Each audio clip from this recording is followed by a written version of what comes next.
Hello and welcome to Critical Idiots. Today, Chris, Charles, and I make a sex tape.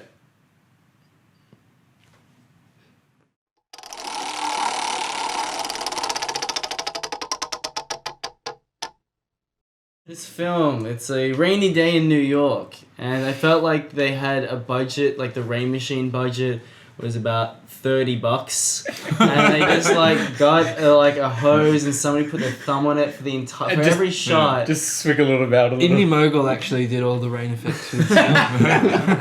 They should have just put in really, really heavy rain sound effects in all those things. You know, he actually did all of them. He was like,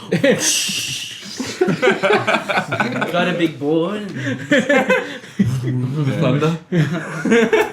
I got an interview with Roland Pollard. Oh my gosh, that is amazing. And it's on campus? It's in Manhattan.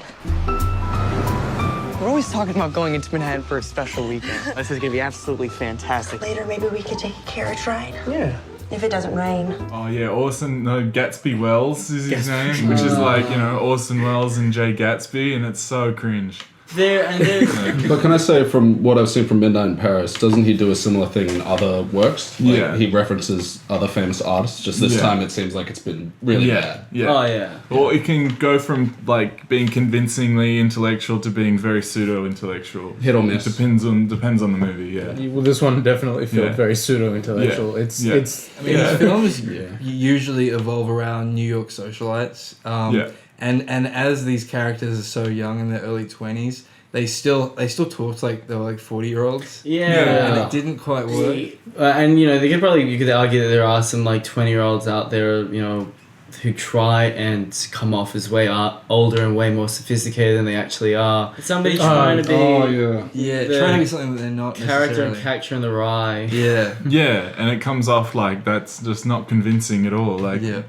No one that's 20 these days would act like that. Even if they were into older stuff, they would still have a modern sense about them as well. It definitely doesn't break the streak of his mediocre movies. He hasn't made a good movie since Match Point, and that was even his first good movie in ages. I feel like you could definitely argue that Midnight in Paris and Blue that's Jasmine. kinda average. I would take what you said and replace good with great, and I would agree.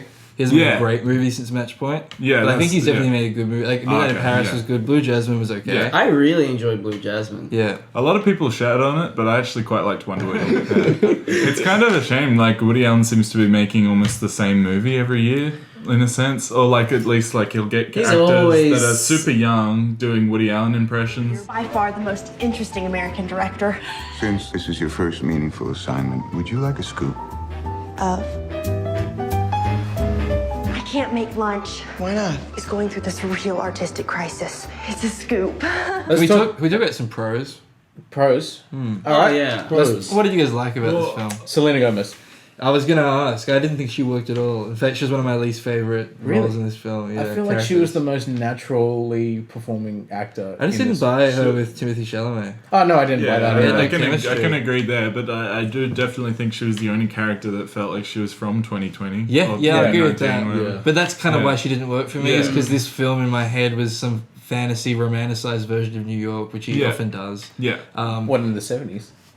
Selena Gomez compete in a romantic No, but setting. to me, she didn't fit the Romantic in an classical- aesthetic. It was tonally inconsistent. genre. It felt like they were all going to the past, and she was in the current year. Selena Gomez. She was also in Dead Don't Die, the Jim Jarmusch film. Wizards of Waverly Place. I feel like she's trying to probably take some opportunities to get away from that as fast as possible. And with her relationships and her personal life is very Justin Bieber's bedroom. Yeah. I think I agree with you, because that a lot of people are bringing up that Selena Gomez was probably the only redeeming factor, but I really didn't think it stood out that much. I think it's just everyone else probably wasn't that great. Yeah. That's what I was thinking after the movie.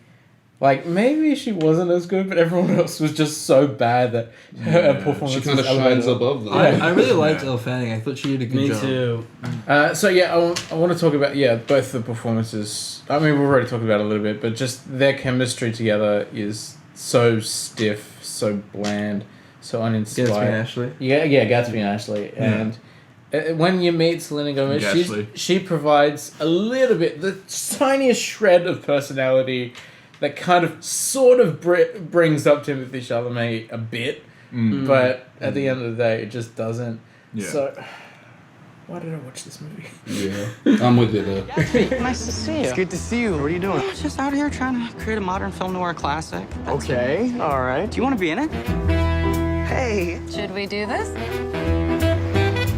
Hey, are you gonna keep your mouth closed? I have a girlfriend, Shan. I don't think I could do this. Scene 19, take 2. Action. Josh, it's starting to rain. And cut. See? I knew you could do it. Hey, and I Josh. won't tell your girlfriend. It's not necessarily a positive for this movie, but I mean, I like Woody Allen's style of like the walk and talks and like the, you know, like city and like the wide shots. I don't and think stuff. that's I a like all positive that. for this film, though. No, Because exactly. It's badly done. In But I this just film. mean positive for what that other style makes the film as bad as it is easy to watch. For this film, Yeah. I think it made it worse. Oh, yeah. I think it completely didn't work. Yeah. And since Timothée Chalamet's character didn't work for him, Yeah, I and was he just can't annoyed by really it. hold the I presence. didn't like it. Yeah. Yeah, it felt like Timothy's probably better for cuts, and it Yeah. allows him to be a bit more prepared. I don't Yeah. think he felt like the character. Yeah, because he's not that kind of neurotic, Yeah. you know, nostalgic pseudo kind of. So having to be He's- that character yeah. for so long didn't work as Yeah. well. He's the sort of androgynous pretty boy role, and in this, it just seemed like, you know, the depressed elitist. Yeah, And it's just. and it's like I You don't don't- believe that he is that. Yeah, person. he does not fit that role in Yeah. the slightest. And the chemistry I felt between both him and Selena Gomez and Elle Fanning was just not Yeah. there. No. You know what my dream is? This movie got produced in 1989, and Marty McFly, That would be good, actually. what's his name? Michael J. Fox. Yeah. To play Gatsby. Yeah, I Yeah. can see that. Yeah, that's my pick. Shout out to Don't Drink the Water, but that movie's terrible. I was gonna say. Hollywood in 1980. Cool.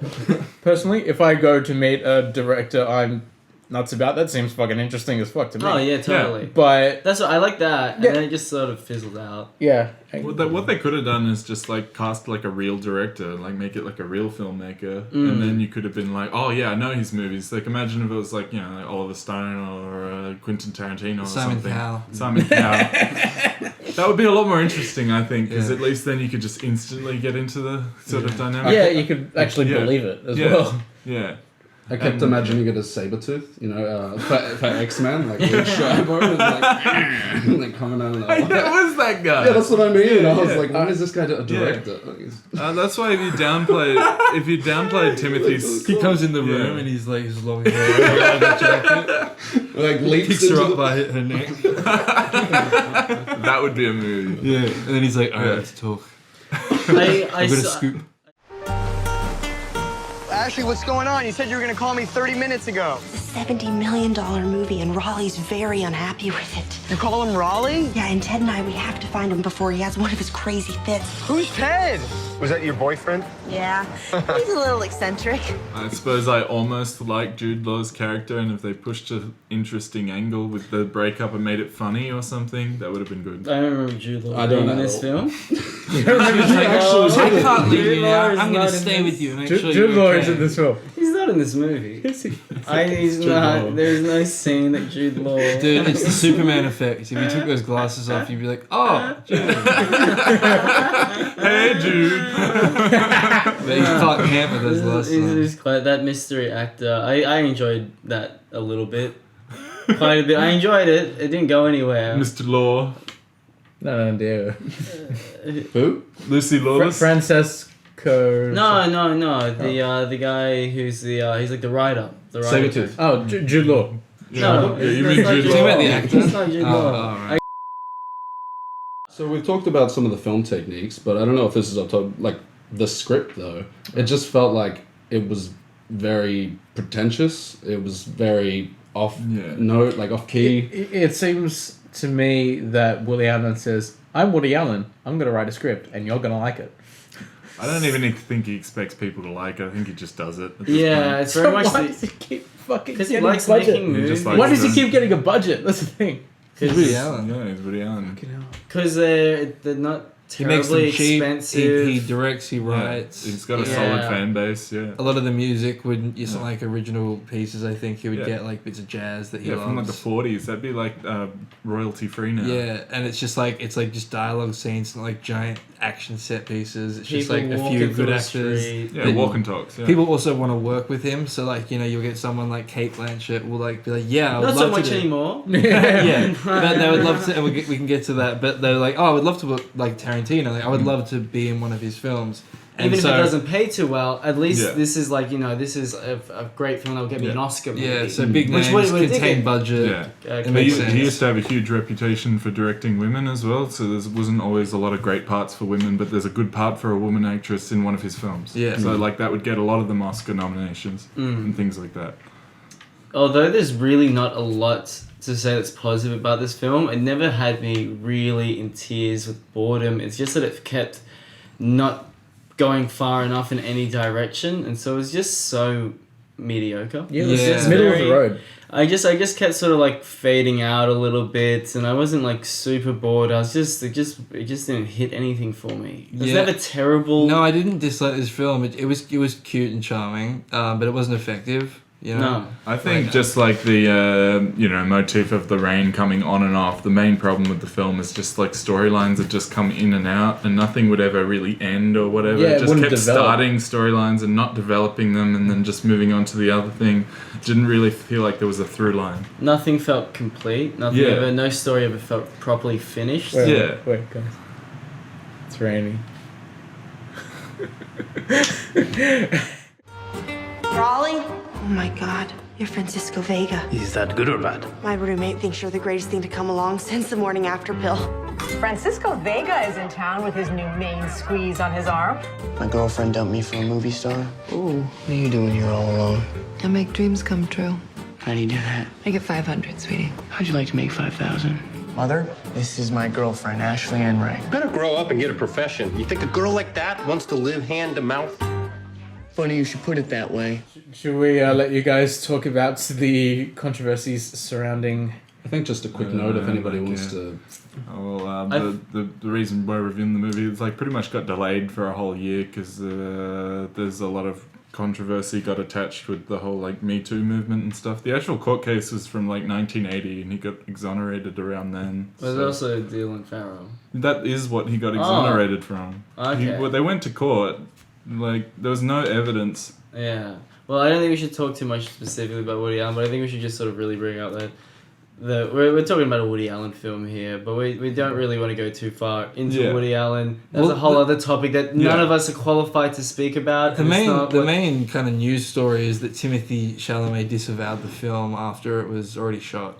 Oh, okay. Yeah, which is why. And both Elle Fanning as well. And I think they both donated to the Me Too... All the money they made for the film. Yeah, after they, they've been in it and people can see them in their performances. Yeah. It's like, what, this was like it. new to you? This was Yeah. new that you didn't know about Yeah. this? People joking about this shit from the fucking 90s. Like, if it comes to light that, these all these allegations are, wholeheartedly true and he finds, the justice that he deserves for, doing whatever he did. I still want him to make movies. He just has to make prison films. He just has to, for the rest of his life, while he's in, so we don't celebrate him as a person, but he still has to make movies. I mean, he's really good at She's it. clearly onto a very big story. She takes her job very seriously. I shouldn't imbibe so copiously. I become passionate, aggressive, absurd. I just... Hey, Ashley. I can't talk to you right now. What could possibly be so secretive about that? Unless there's some funny business going on. Unless there's some funny business going on. Yeah, Rainy Day in New York is a very underwhelming film. It has moments. It constantly is trying to carry this feeling, this very lighthearted and often abstract, and in that very classic Woody Allen sense, but never really hits the mark that he's been able to achieve in the past. Really to any degree. This film I think is very successful. I don't think it's awful. I don't think it's like the worst thing I've ever seen, but it really is just very bland, very underbaked. I give it a 5 out of 10. Yeah, 5 out of 10. Okay. Well, No! I give this film a 4 out of 10. Yeah, that sounds more like it. Yeah. No, I understand, like, yeah, you gotta critique the film separately, but part of the reason I wanted to watch and review it is because, you know, like with Woody Allen, there's a lot to talk about, at least with his style and stuff, so it's kind of hard to divorce that, because even as bad as it is, I'm sort of used to the style, so it's like, it's very easy to watch, even when it's not that great. I agree. So it's like I got through it without too many hardships, but I could never say I was really strongly entertained or that any of the storylines went anywhere. But just by virtue of it, that didn't really piss me off or anything, and I did prefer it to Scoob. I'm going to give it a 3. So I don't really get along with Woody Allen like you guys do. I'm not familiar or friendly with him. But I don't know. I'm not going to judge yet. I'll get to know him, and then I'll see how I feel. Have a couple of drinks with him. Yeah. See if he's a good bloke. We'll see how it goes. Yeah. Maybe I'll be in the next one. Who knows? He doesn't care. He's like, you want to do it? Yeah, go ahead. Clearly doesn't not give a shit about his Come on, Timothée. Nah, he doesn't care. I'll just walk down the street. You'll be like, hey, you want to be in my film? Yeah, go ahead. I'm going to have to give this film a 2. I really just didn't have much interest in the characters or the story or really anything for it. The performances, the script, I felt was a bit pretentious. I just didn't really care for it. I'm excited to see his other works, as what I've experienced now is nice, but yeah. Yeah. All right, well, I echo. You were giving me the big. I can't help myself. All right. That's true. It's as equally as watchable as Scooby-Doo. No, that means neither of them were watchable. But it's as watchable. It has the same watchability. Are you judging me on my ability to not like this movie? I was judging you have to like it.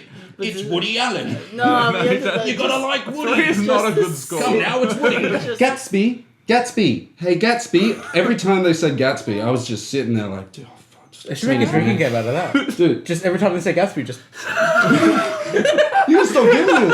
You're like, I love this film. This was a great film. And I'm offended you gave it a 2. Right. I was usually like calling you out. You want to see him get real mad? You want to see him get real mad? Give it a 1. I'm going to give it a 1. Yeah. I give it a fucking 1. I said anything. I take that, Charles. I hated this movie. I straight up fucking hated it. It was bland, it was uninspired, it was the worst performances I've seen from Elle Fanning and Timothée Chalamet. Both I've seen in really fantastic things, like The Queen for Elle Fanning and Little Women for Timothée Chalamet. Both of them did excellent jobs in that. And for them to be in this movie half-heartedly spitting out pure fucking elitist garbage was the worst fucking experience I've ever had watching a movie in a long fucking time. I went outside to my mother who was watching Twilight, and I found more enjoyment in watching Twilight than I did this film. Fuck this movie, 1. Right on, man. That was excellent. That was lovely. Wonderful. Yeah, I got a little hard. Got a little Woody. little Woody. Yeah, 2.5. Actually, I'll give props to Sabretooth though as well. Let's put that out. Love it. Yeah. Listen, I actually agree with you guys. He was seething with anger and agreeing. No, I agree. It pretty much fell flat for me in every area, and like Brody said, I enjoy spending time in his world in that environment. But I didn't like any performance in this movie really. I didn't care about the characters or the arcs they had. That being said, I did find it charming, but it just didn't work. So I'm giving this a 3, possibly a light 4. But if I have to lock something in, it's going to be a 3. Okay, Anthony Fantana. Yeah. Just watch Manhattan. This is real life. Real life is fine for people who can't do any better. It's supposed to be one tiny little lousy hour interview. Instead, we lost the whole weekend. I'm on to a real story here. Take off your raincoat. I can't. I have no clothes underneath.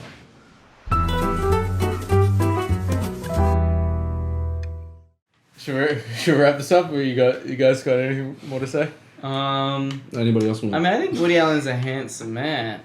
There was a time where he was considered the world's sexiest man. No, seriously. kidding. When In 1950? Time magazine, there's like the world's sexiest man. Or I whatever. think it was more God. because of, like, he has like this very weird confidence about him, even though he is incredibly neurotic and stuff. We know girls say like, "Oh, I want a guy that can make me laugh," and he was like this kind of quirky, creative New York. He's guy. always like marrying like beautiful women Yeah. that are like this much taller than him. Yeah, it's like dating Diane Keaton, and she was so like cute back in those days. Like, yeah. Yeah. Thank you for watching Critical Idiots. Be sure to like, share, subscribe, all that jazz. Stay tuned for the next episode, and we'll see you soon. Bye. Bye. Bye. This new Woody Allen movie. It's a straight 10 out of 10. It's no Annie Paul!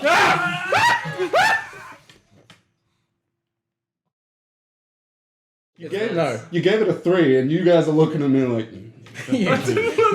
Oh, it's just Owen. You were coming at me with your eyes. I felt daggers. I wanted to leave. Daniel came in with the heat. Everybody's like, bravo, Daniel. Bravo, well spoken. Well spoken, soldier. You need a medal. I was passionate. You were just like. I was like, no, I wasn't impressed. You gotta go in it with more passion. Yeah, that's my issue there. We just watched A Rainy Day in New York, and I need to go into it with more passion. I'm the problem. No.